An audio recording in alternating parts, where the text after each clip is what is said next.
বাপি presentation.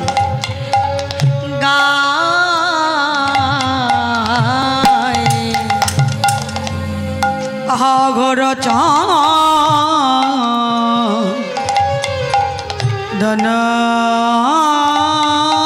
গোরা আমার গোরা নাহি মাখে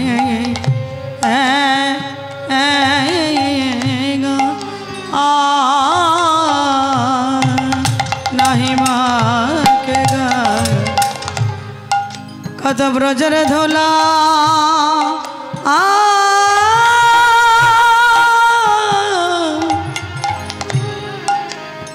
গোরা নাহি মাখে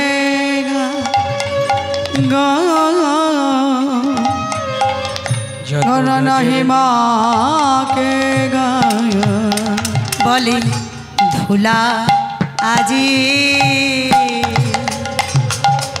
মাখে গোরা বলে ধুলা আজি মাখে গোরা ধুলা আজি মাখে গোরা বলে ধুলা আজি মাখে গোরা যত ছিল আজ ব্রজের ধুলা ধুলা আজি মাখে গোরা যত ছিল ধুলা ব্রজের ধুলা ধুলা আজি মাখে গোরা যত ছিল আজ ব্রজের ধুলা ধুলা আজি মাখে গোরা যত ছিল আজ ব্রজের ধুলা ধুলা আজি মাখে গোরা যত ছিল ব্রজের ধুলা ধুলা আজি আজ মাখে গোরা যত ছিল ব্রজের ধুলা ধুলা আজি মাখে গোরা যত ছিল ব্রজের ধুলা ধুলা আজি মাখে গোরা যতই ছিল ব্রজের ধুলা আজি মাখে গোরা যতই ধুলা ছিল গোরা ধুলা আজি মাখে গোরা যতই ধুলা মাখে গোরা। তাই অগরচন্দন আজকে বাদ দিয়ে দিয়েছে গৌরহরি। গৌরহরি আজকের অগরচন্দন বাদ দিয়ে সেই ব্রজের ধুলো কৃষ্ণ কৃষ্ণ বলছে আর নবদ্বীপে গড়াগড়ি খাচ্ছে, কারণ ওটা হলো ব্রজের ধুলা। তাই ভক্তমণ্ডলী ভক্তিবতী মায়েরা যখনই নবদ্বীপে যাবেন, নবদ্বীপে গিয়ে যারা নদিয়া নবদ্বীপ ধাম যাবেন, ওই নদিয়া নবদ্বীপের ধুলো বেশ করে একটু মাথায় দিয়ে নেবেন, গায়ে দিয়ে নেবেন। কারণ কি জানেন, এই ধুলা অতি দুর্লভ ধুলা। এই ধুলা হচ্ছে সেই ব্রজগোপীদের ধুলা যেটা নারদ মাথায় করে এনে ছড়িয়ে দিয়েছিল। আজকে সেই ধুলা অগরচন্দন বাদ দিয়ে সেই ধুলা অঙ্গে মেখে গোবিন্দ আমার কলিজীবের উদ্ধারের জন্য কৃষ্ণ কৃষ্ণ কৃষ্ণ কৃষ্ণ বলে আর ঘনে ঘনে কাঁদে, দুটো নয়নে তার জলে ভরে যায়। তাই ভক্তমণ্ডলী ভক্তিবতী মায়েরা এমন করে কৃষ্ণ বলতে বলতে গৌরহরি আমার চললেন মধুময় শ্রীধাম বৃন্দাবনে কৃষ্ণ লীলা সাধন করতে। গোরার এই রূপ দেখে ভক্তগণ বুঝতে পারল যে আমার গৌরহরি কৃষ্ণভাবে ভাবিত হয়েছে। তাই চলো আমরা সবাই মিলে বৃন্দাবন সৃষ্টি করে আজকের বৃন্দাবন লীলা আস্বাদন করি। নিতাই গৌর হরি হরি বল। ও মনরে বলি রাধা রানী কি, শ্যাম সুন্দর মদন মোহন কি, ধাম কি, মন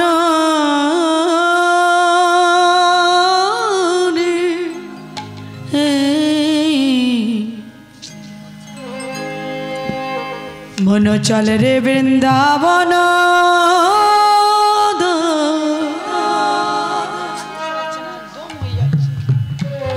শ্রী রাধে রাধে गाएंगे मन चल रे मन चल रे वृंदावन धाम।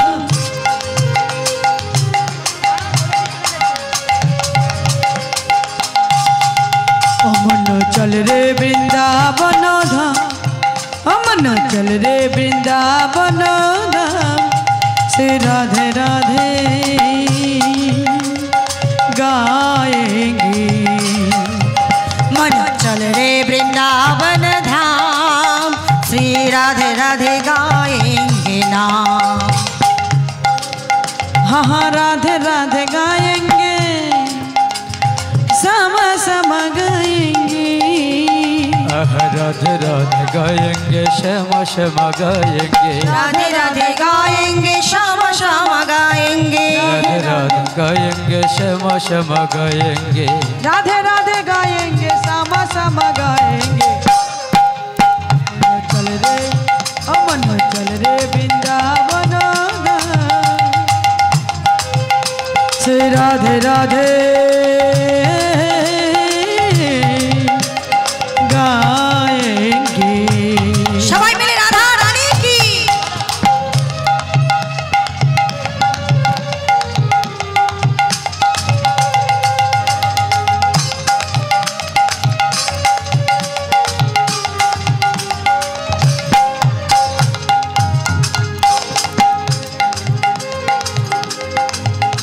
आहा वृंदावन में बाके बिहारी,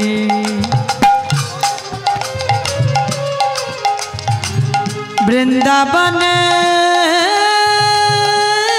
में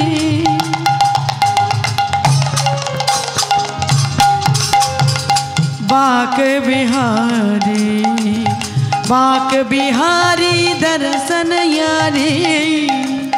आहा बाक बिहारी दर्शन यारी। ओ नना कोरी, ओ नना कोरी, ओ नना कोरी लागे ना। श्री राधे राधे गाएंगे, मन चल रे वृंदावन धाम। श्री राधे राधे गाएंगे, मन चल रे वृंदावन धाम। श्री राधे राधे गाएंगे, चल रे वृंदावन धाम। श्री राधे राधे गाएंगे, चल रे वृंदावन धाम। श्री राधे राधे गाएंगे। बोलिए वृंदावन धाम की, राधा रानी की, श्याम सुंदर मदन मोहन की। हे ভক্তমণ্ডলী ভক্তিপতি মায়েরা এবং আমার বাইরাম বাবা, আমরা সবাই মিলে এলাম বৃন্দাবন ধাম। এবার আমরা লীলা আস্বাদন করব। আজ আমাদের যে লীলা আমরা আস্বাদন করতে চলেছি, এটা হচ্ছে শ্রীকৃষ্ণেরই একটি রাধারানীর মান পর্যায়ের একটি লীলা, যেটা হচ্ছে শ্রীমতী রাধারানীর। তিনি বৃন্দাবনে মান করলেন, আর গোবিন্দ মান ভাঙানোর জন্য কি রূপে আসলেন, কি সাজে আসলেন, তাই শ্রীকৃষ্ণের যোগী বেশি মিলন। তাই ভক্তমণ্ডলী ভক্তিপতি মায়েরা, আজকে আমরা আস্বাদন করব শ্রীকৃষ্ণের যোগী বেশি মিলন। প্রত্যেক দিনের ন্যায় গোবিন্দ আমার দ্বাদশ ব্রজবালক সখা নিয়ে গোষ্ঠে চললেন। গোষ্ঠে মানে গরু চড়াতে। রোজ ভগবান গরু চড়াতে যেতেন। কত বছর গরু চড়িয়েছিলেন? 13 বছর ধরে তিনি বৃন্দাবনে গরু চড়িয়েছিলেন। এই 13 বছর ধরে ভগবান যে পথ দিয়ে গরু চড়াতে যেত, যে পথ দিয়ে নবলক্ষ গাভী নিয়ে যেত, ওই পথের সামনে শ্রীমতী রাধারানীর বাড়ি। শ্রীমতী রাধারানী প্রত্যেক দিন সকাল সকাল ঘুম থেকে উঠে গৃহকর্ম সেরে গোবিন্দ যে ওই গোষ্ঠে যেত, নবলক্ষ গাভীর মাঝে কালো একটি ছোট্ট ছেলে বাঁশি বাজাতে বাজাতে যেত, আর শ্রীমতী রাধারানী গবাক্ষ দ্বার হতে সেটা দেখতো, দেখে তার নয়নটা জুড়িয়ে যেত। এর নাম হচ্ছে প্রেম। এখনকার প্রেম নয়, এখন ছেলেমেয়েরা যেরকম প্রেম করছে, দেখতে ইচ্ছা হলো, ঘাঁটলো, বললো তোমায় দেখতে ইচ্ছা করছে, সঙ্গে সঙ্গে বললো ভিডিও কলিং করো, নাকি বড় বড় ফোন, ভিডিও কলিং হলো, আমি দেখতে পাচ্ছি, সে দেখতে পাচ্ছে, সব শেষ। কিন্তু তখনকার প্রেম কেমন বলুন তো? দেখতে গেলে সাধ্য সাধনা করতে হতো, পথে ঘাটে দাঁড়িয়ে থাকতে হতো ঘন্টার পর ঘন্টা, কখন এই পথ দিয়ে যাবে তবে এক ঝলক দেখা যাবে, নাকি পত্র লেখা হতো তখনকার দিনে। তা শ্রীমতী রাধারানী কি করতেন? সখীদের দিয়ে এক খবর পাঠাতেন, আর এক প্রত্যেক দিন প্রভাতে গোবিন্দ যখন যেতেন,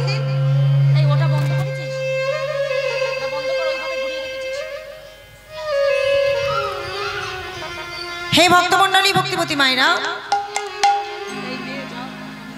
শ্রীমতী রাধারানী প্রত্যেকদিন দেখার জন্য প্রভাতে গবাক্ষ দ্বার হতে তিনি গোবিন্দের জন্য অপেক্ষা করতেন।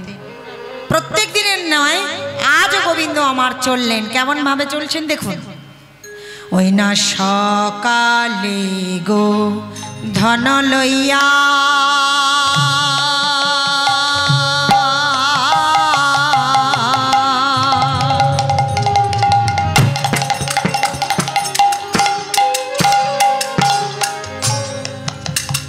আমার গোঠে গেল বিনোদিয়া,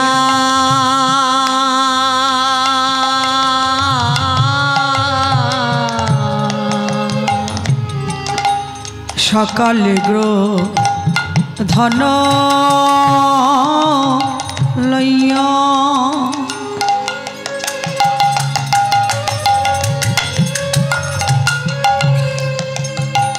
আমার গোঠে গেল বিনোদিয়া,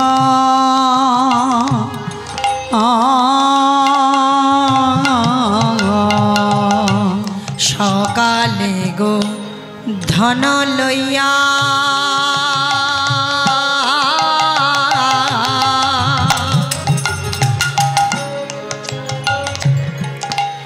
গোঠে গেল বিনোদিয়া,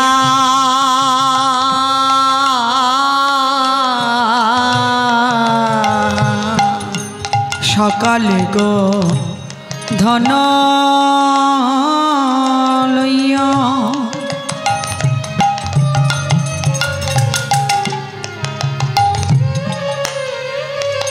আমার গোঠে গেল বিনোদিয়া,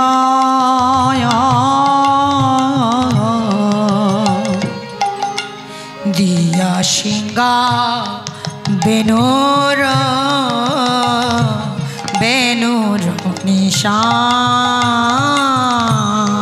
দিয়া সিংহা বেনুর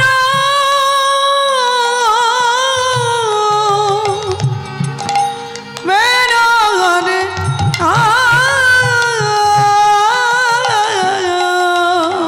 দিয়া সিংহা বেনুর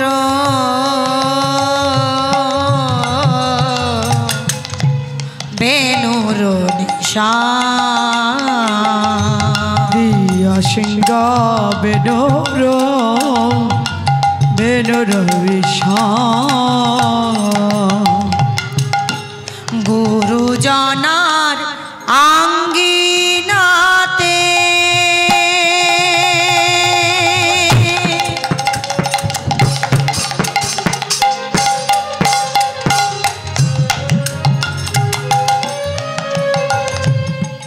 আমি না পারিন বাহির হইতে, গুরুজনার আঙ্গিনাতে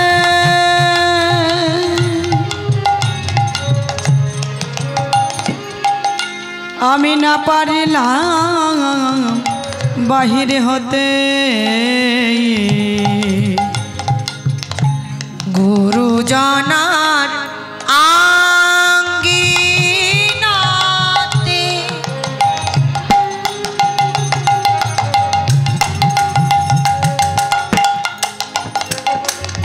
আমি না পারিন বাহির হইতে না দেখিন সোচাদবা শৈরে সোচাদবা অবিনা দেখিন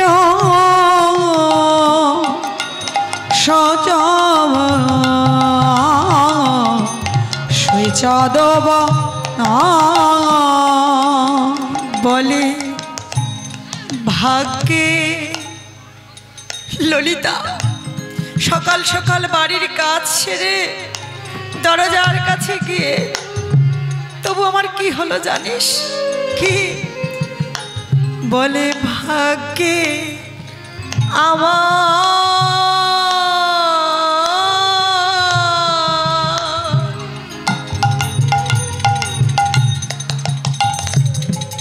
হলো না রে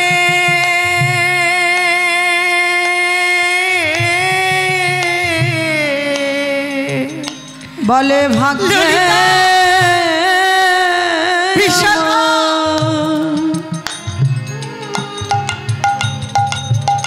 হলো না রে বলে ভাগ্যে আমার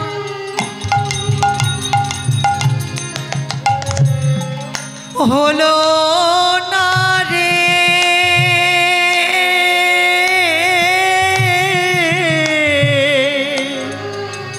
বলে ভাগ্যে ভাগ্যে আমার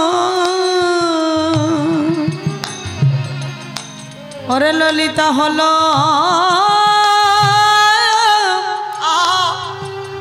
না রে ওই বধূর বদন ললিতা রে দেখা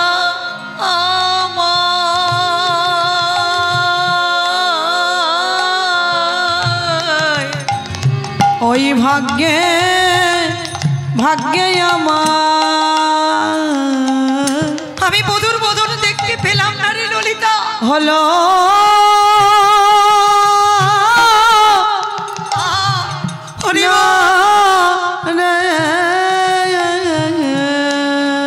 ওই বধূর বদন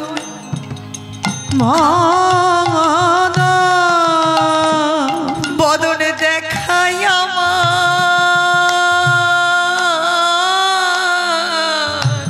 ওরে ললিতা ভাগ্যে ভাগ্যে আমার আহাই হলো না রে বধূর বদন দেখাই আমার ভাগ্যে আজি হলো না রে আহা বধূর বদন দেখা লাগে ভাগ্যে আমার হলো না রে ওই বধূর বদন দেখাই আজি ভাগ্যে আমার হলো না রে চিকন কালা বনমালী আহা ভাগ্যে আমার হলো না রে চিকন কালা বনমালী আহা ভাগ্যে আমার হলো না রে ওই আরে মোরে ভাগ্যে আমার হলো না রে ভাগ্যে আমার হলো না রে ভাগ্যে আমার হলো না রে না দেখিন সোচাদবা সোচাদবা ললিতা রে সকাল সকাল গৃহকর্ম সেরে বসে থাকলাম যাকে দেখব বলে আমি সকালবেলা উঠে সব কাজ সেরে বসে আছি তার দেখা আমি পেলাম না এটা আমার দুর্ভাগ্য আমার কোনোদিন যা হয় না আজকে তাই হয়েছে তোরা তো জানিস যদি তার বদন আমি না দেখি তাহলে তাহলে আমার আমার দিন ভালো যায় না, আমি স্থির থাকতে পারি না। বিশাখা, ও ললিতা, একবার আমাকে নিয়ে যেতে পারিস? কোথায়? কেন? যেখানে আমার গোবিন্দ আছে, যেখানে গেলে আমি আমার গোবিন্দকে দর্শন পাবো। ললিতা বলছে, রাধে, যখন তখন তুই বলে দিবি, আর যখন তখন আমি তোকে নিয়ে যেতে পারবো কেন? তোর ঘরে যারা আছে, তোর শাশুড়ি ননদি বাবা খুব রাগী। শাশুড়ির কথা শুনলে শাশুড়ে যায়। ননদি, নটা নদীর চলন যেমন, বেগ যেমন, তোর ওই ননদি কুটিলার মধ্যে সেই রাগ, সেই রকম বদমাস। ওদের চোখের আড়াল করে তোকে যমুনার তটে কি করে নিয়ে যাব? তখন বলছি, কেন? আমাকে কি নিয়ে যাওয়া যায় না? জল আনবার ছল করে চল, আমরা দুজন যাই। তা সমস্ত সখীরা জল আনবার ছল করে গোবিন্দ দর্শনে চলেছে। আর ওদিকে গোবিন্দ আমার কি করছে? যমুনার জলকে বলছে, যমুনা, আজ তোমার তটে আমরা সবাই মিলে রাম নামের খেলা খেলবো। তা রাম নামের খেলা খেলতে খেলতে গোবিন্দ এখন গোবিন্দের সব থেকে প্রিয় সখা, যত সখা ছিল সব থেকে প্রিয় সখা সুবল বদনের দিকের চোখটা পড়েছে। সুবলের দিকে যেই না গোবিন্দের চোখ পড়েছে, গোবিন্দ চমকে উঠল। কি কেন চমকে উঠল বলুন? সুবলের বদনটা কার মতো? রাধা রানীর মতো। খুব ভালো। এবার বলুন তো, এত ভক্ত ছিল, কারোর বদন রাধা রানীর মতো হলো না, সুবলের বদন কেন রাধা রানীর মতো হলো? এটা তো জানতে হবে যে এত ভক্ত ছিল, কারোর বদন শ্রীদাম, সুদাম, দাম, বসুদাম, মধুমঙ্গল, তাই তো বটু ছিল, কারোর বদন রাধারানীর মতো হলো না, সুবলের বদন রাধারানীর মতো হলো। কেন? কে ছিল এই সুবল? তাহলে চলে যাই একটু ত্রেতা যুগে রামের কথা শুনি, তাহলেই বুঝতে পারবো সুবলটা কে। ত্রেতা যুগে ভগবান রামচন্দ্র যখন সীতাকে নিয়ে বনবাসে গেলেন, শুধু সীতা নয়, লক্ষ্মণও সঙ্গে ছিল। তাহলে সীতা, রাম, লক্ষ্মণ যখন বনবাসে গেল, কোন বনে গিয়েছিল? পঞ্চবটির বনে, তাই তো? আচ্ছা, পঞ্চবটির বনে গিয়েছিল। এইবার এই পঞ্চবটির বনটা ছিল কার? যেমন এই যে হরিবাসরটা প্রত্যেক বছর হয়, বহু বছরের পুরানো হরিবাসর, এটা এই জায়গাটা কার? এটা মন্দিরের, প্রত্যেক বছর মন্দির প্রাঙ্গণে হচ্ছে। তাহলে আজকে ভগবান রামচন্দ্র 14 বৎসরের জন্য যেখানে বনবাসে গেল, সেই বনটা হচ্ছে পঞ্চবটির বন। তাহলে এই পঞ্চবটির বনটা কার ছিল? এই পঞ্চবটির বনটা ছিল দশানন রাবণের। রাবণের ছিল এই বনটা। এইবার রাবণ সেটা এখন চেয়ে নিয়েছিল কার কাছ থেকে? রাবণের কাছ থেকে সেটা চেয়ে নিয়েছিল কে? রাবণের একটি মাত্র ভগিনী শূর্পণখা। শূর্পণখা গিয়ে বলেছিল, দাদা, তোমার তো এত বড় সম্পত্তি, এত কিছু আছে, তা দাদা এক কাজ করো না, ওই পঞ্চবটির বনটা তুমি আমার দাও, আমার নামে লিখে দাও। তা রাবণ বলছে, আমার একটা মাত্র বোন, মুখ ফুটে যখন একটাই জঙ্গল চাইছে, বন চাইছে, বেশ ঠিক আছে শূর্পণখা, আজ থেকে জঙ্গলটা তোর নামে লিখে দিলাম। শুধু তাই নয় শূর্পণখা, এই জঙ্গলে যা কিছু আছে, ফুল ফল, পশু পাখি, লতা বৃক্ষ, তরু, যা কিছু আছে, আজ থেকে সব তোর। নিতাই গৌর হরি হরি বল। ভালো করে কথাটা মন দিয়ে শুনবেন। রাবণ বলে দিল, জঙ্গলে যা যা আছে সব তোর। আর ওই জঙ্গলে কারা গেল? রাম, লক্ষ্মণ আর সীতা। তাহলে রাম, লক্ষ্মণ, সীতা কার? যার জঙ্গলে বাস করছে তার তো নাকি? এইবার রাম কি করেছে? সীতাকে রেখে জঙ্গল পরিদর্শন করছে। যখন জঙ্গল পরিদর্শন করছে, এইবার শূর্পণখাও নিজের জঙ্গলে নিজের বনটা পরিদর্শন করছে। করতে করতে দূর থেকে রামচন্দ্রকে দেখতে পেয়েছি। যেই না রামচন্দ্রকে দেখতে পেয়েছি, শূর্পণখা অপলক নয়নে তাকিয়ে আছি। ওরে বাবা, কি সুন্দর দেখতে! এরকম এরকম পুরুষ তো না, পুরুষ বললে ভুল হবে, সুপুরুষ। এত সুন্দর সুপুরুষ কোনোদিন দেখিনি তো। কি সুন্দর চাঁচর কেশ, একেবারে হরিণের মতো টানা টানা নয়ন, সুদৃঢ় লম্বা টিকালো নাক, কি সুন্দর সোনার মতো গায়ের রং। ও মহাশয় দাঁড়াও। একটা মেয়ে মানুষ যদি পুরুষ মানুষের ডাকে কি হবে? পুরুষ মানুষের একটু লজ্জা হবে না? রামচন্দ্র দূর থেকে দেখছে, কে রে বাবা এই জঙ্গলে আমাকে ডাকে। রামচন্দ্র একটু লজ্জা পেয়ে গেছে, দাঁড়িয়ে পড়েছে। কি আমায় ডাকছো? আমায়? হ্যাঁ তোমায়। তুমি দাঁড়াও দাঁড়াও, আমি আসছি।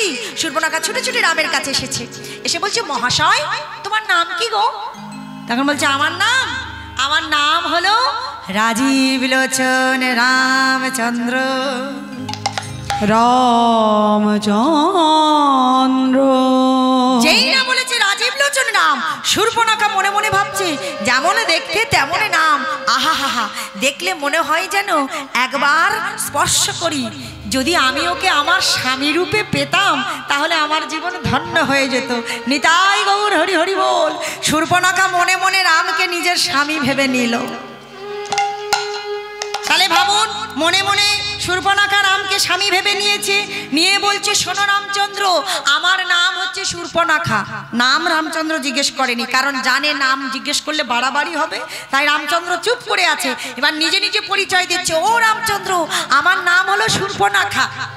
শুধু তাই নয়, যে জঙ্গলে তুমি দাঁড়িয়ে আছো, যে বনটাতে, এই পঞ্চবটির বনটা হচ্ছে আমার। সে কি তোমার? হ্যাঁ। আর আমার দাদা দশানন রাবণে বলেছে এই জঙ্গলে যারা যারা আছে, যা যা আছে সব আমার। তাহলে বলি শোনো, আজ থেকে তুমিও হলে আমার। রামচন্দ্র তখন মনে মনে হাসছে। শূর্পণখার মনের উদ্দেশ্য কি? অন্তর্যামিনী ভগবান, বুঝতে তার বাকি থাকে। মনে মনে ভীষণ ভয় পাচ্ছে। শূর্পণখা তুমি যেটা মনে মনে চাইছো, যতক্ষণ না মুখ ফুটে তুমি আমার বলবে আমি কোনো উপায় বার করব না, দেখি তুমি বলতে পারো কিনা। রামচন্দ্র তখন বলছে তাই, তাহলে আমিও তোমার? বলছে হ্যাঁ।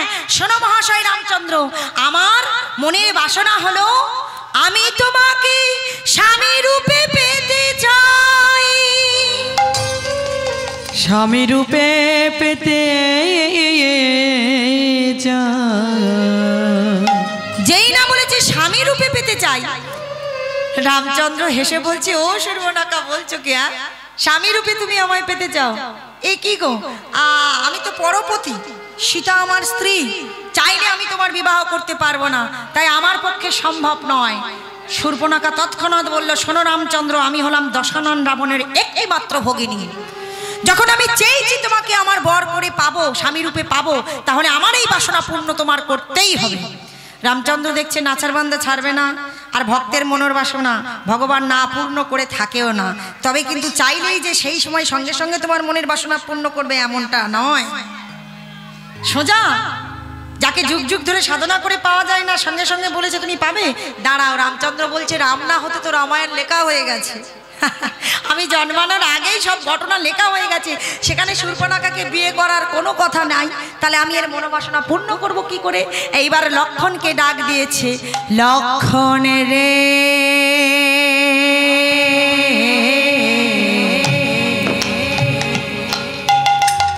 লক্ষণ রে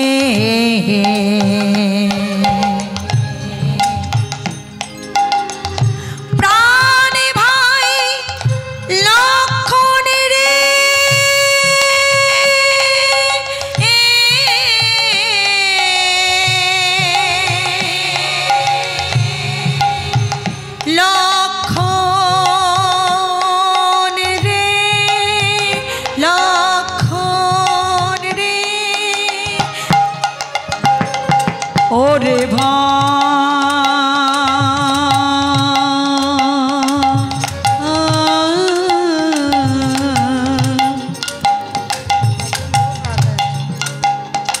ওরে ভাই রে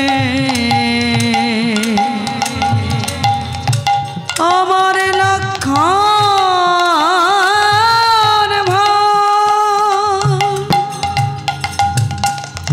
লক্ষণকে যখন ডাক দিয়েছে, লক্ষণ লক্ষণ রে, লক্ষণ তখন ছুটতে ছুটতে সে, দাদা দাঁড়াও।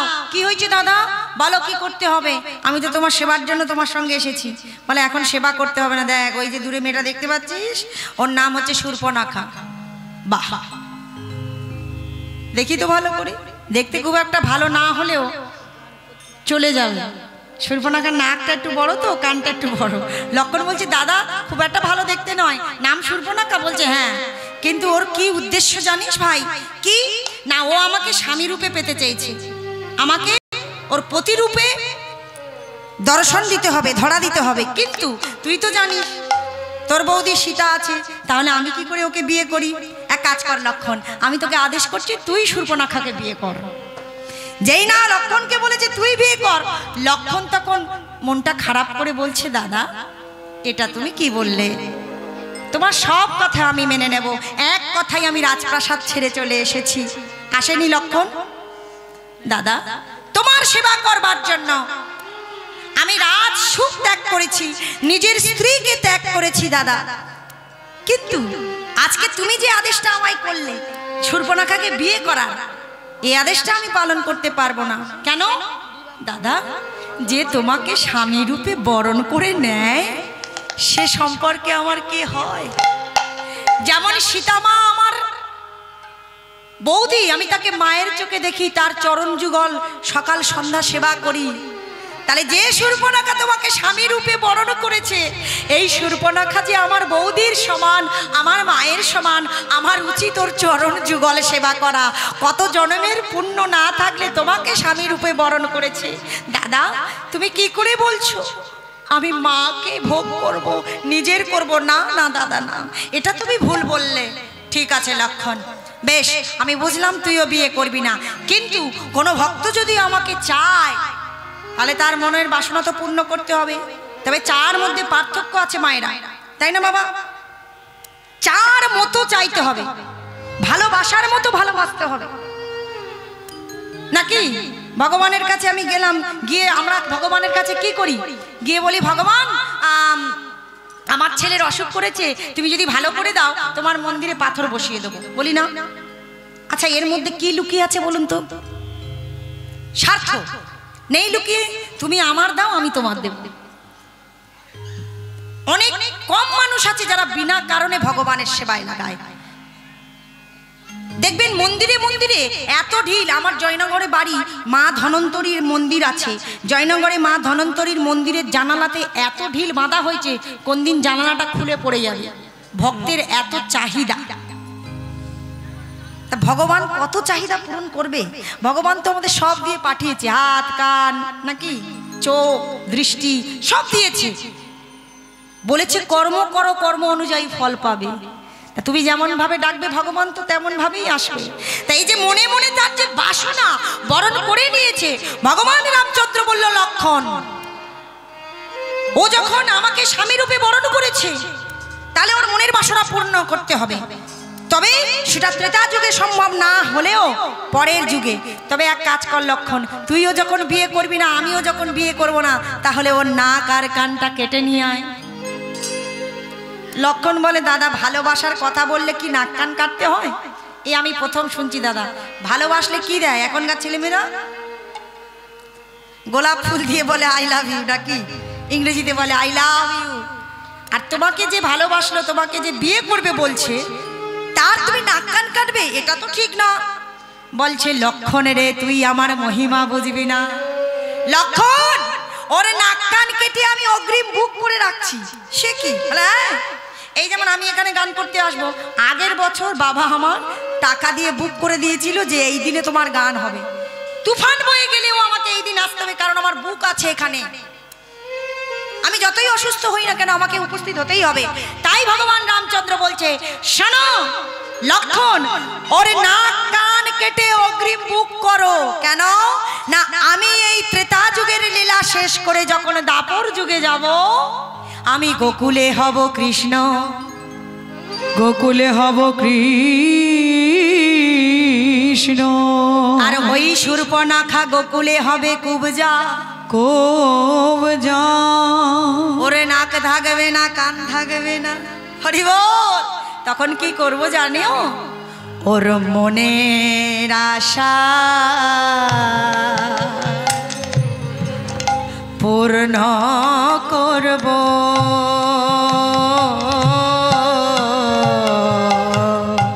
ওর মনের আশা নিতাই গৌর হরি হরি বল পূর্ণ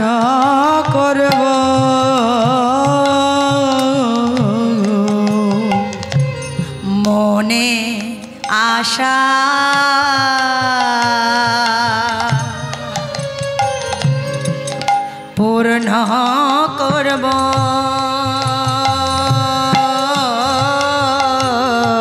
ওর মনের আশা পূর্ণ করব।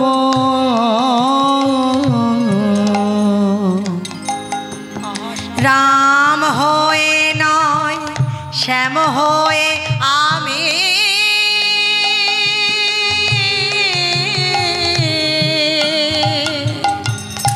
ওর মনের আশা পূরণ করব। শ্যাম হয়ে নয় রাম হয়ে নয় শ্যাম হয়ে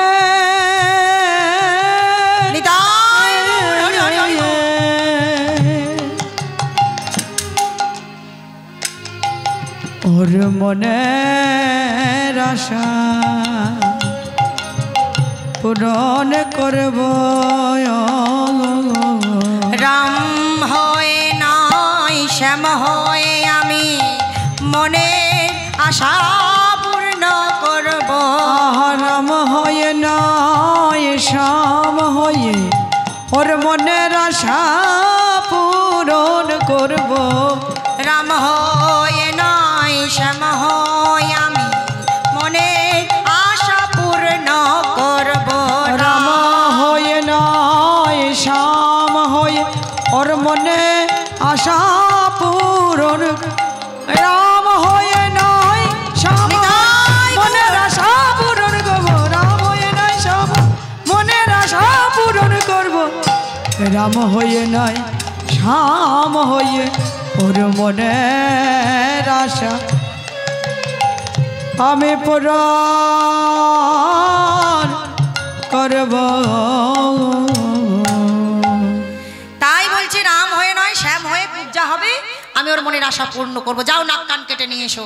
এবার নাক কান কেটে নিল, আর ওই নাক কান কাটার যেই না হলো শূর্পণখা দাদার কাছে গিয়ে নালিশ। কে দাদা? রাবণ। এইবার আপনারা তো জানেন রাবণ সেই মতো বোনের কথা শুনে সীতাকে হরণ করে নিয়ে গেল, আর ওই সীতাকে হরণ করার জন্য রাম রাবণের যুদ্ধ বেঁধে গেল। এই যুদ্ধে একে একে বড় বড় যোদ্ধা মারা যাচ্ছে মায়েরা। কুম্ভকর্ণ, মহিরাবণ, হৈরাবণ, এমনকি বীর ইন্দ্রজিৎ, যাকে মারবার ক্ষমতা কখনোই লক্ষণের ছিল না, তাহলে মরল কিভাবে? আপনারা কোনোদিন যদি মাইকেল মধুসূদন দত্তের লেখা বিভীষণের প্রতি ইন্দ্রজিৎ পড়ে থাকেন, তাহলে বুঝবেন যে ইন্দ্রজিৎ কত বড় যোদ্ধা ছিল। তাকে মারা এত সহজ কথা ছিল না, কারণ তার নাম ছিল মেঘনাথ। মেঘের আড়াল থেকে যুদ্ধ করে তিনি ইন্দ্রকে জয় করেছিলেন, তাই তার নাম হয়েছে ইন্দ্রজিৎ, যে ইন্দ্রকে জয় করে। ইন্দ্রজিৎ অনেক বড় যোদ্ধা, লক্ষণের ক্ষমতা ছিল না ইন্দ্রজিৎকে মারার, কিন্তু মেরেছিল। কার কৌশলে, কার জন্য? আপনারা সব কথায় কথায় বলে থাকেন ঘরশত্রুর, ঘরশত্রুর বিভীষণ, তাই তো বাবা? ঠিক তো? আমি আজকের আপনাদের প্রমাণ করে দেব ঘরশত্রুর বিভীষণ। বিভীষণ ঘরশত্রু ছিল না ঘরের মিত্র ছিল? ভক্তমণ্ডলী, ভক্তিবতী মায়েরা, বাবা এই যে বিভীষণ ঘরশত্রু, লঙ্কায় নিকুম্ভিলা যজ্ঞাগারে যখন ইন্দ্রজিৎ যজ্ঞ করত, তখন ইন্দ্রজিতের কাছে কোনো অস্ত্র থাকতো না। বিনা অস্ত্রে তিনি নিকুম্ভিলা যজ্ঞাগারে যজ্ঞ করত, পূজার্চনা করত। আর এই কথাটা জানতো কে? একমাত্র বাড়ির লোক। আপনার বাড়ি টাকা পয়সা গয়না কোথায় আছে আপনি জানবেন, আর আপনার বাড়ির লোক জানবে, তাই তো? আপনার বাড়ির লোক ছাড়া কি আপনি জানতে পারবেন? কেউ জানা সম্ভব? বাইরের লোক আপনার গয়না কোথায় আছে। তাহলে ইন্দ্রজিৎ যে নিকুম্ভিলা যজ্ঞাগারে অস্ত্র ছাড়া যুদ্ধ থাকতো, পূজার্চনা করতো, এই কথাটা জানতো কে? লঙ্কার যারা লঙ্কায় থাকতো, তার মধ্যে বিভীষণ। আর সেই সুযোগ বুঝে বিভীষণ নিয়ে এলো লক্ষণকে নিকুম্ভিলা যজ্ঞাগারের মধ্যে। যেদিন ইন্দ্রজিৎ নিকুম্ভিলা যজ্ঞাগারে যজ্ঞ করছে, পূজার্চনা করছে, ঠিক সেই সময় মায়েরা, আমার বাবারা, বিভীষণ নিয়ে এলো কাকে? লক্ষণকে।